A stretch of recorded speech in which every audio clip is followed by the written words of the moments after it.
You probably know that there are 6 types of pieces in the chessboard. All pieces are important.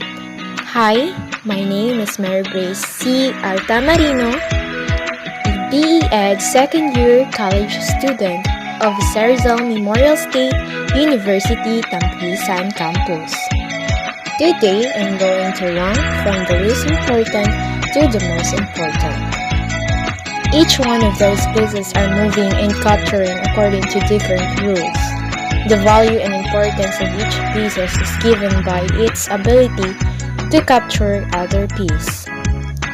The ability of a piece to capture other piece is given by its mobility or range of action. With that, we could say that the queen is the most powerful piece because it has the biggest range of action. But although it is the strongest piece, it is not the most important. So now, we're going to start from the least important to the most important. The first one is the pawn. Is the piece with the smallest value on the board. The pawn can only move forward one square as long as the square in front of it is not occupied with another piece. From the initial position, the pawn can move 2 squares. A pawn can capture a piece that's one column on its left or right side and one row in front of it. That means that it can capture by doing 1 square forward on the diagonal. There is another thing you should know about the pawn. One of the things that makes it so important.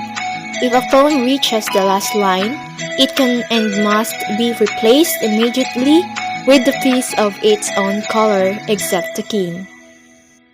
The second one is the bishop. The bishop and the knight are both at the same level. The bishops move on the diagonals. They will always move on diagonals of the same color as the color of the square that they occupy at the beginning of the game, just like the rook. The bishop can't jump over pieces. The bishop captures pieces the same way it moves. The third one is the knight. On the other hand, the knight is the only piece that can jump over other pieces, may there be enemy pieces or pieces in its own team. It has a relatively short range of action in comparison with the bishop, but it's compensated that with the fact that it can jump over other pieces. It can capture the pieces over which it jumps. When it captures a piece, it takes its place. The fourth one is the rook. The rook is a valuable piece where its value is bigger than a bishop, knight, and pawn, but smaller than a queen. It can move vertically and horizontally as long as it doesn't bump other pieces. The rook can also do a special move called castling, which involves moving the king and the rook at the same time. The fifth is the queen.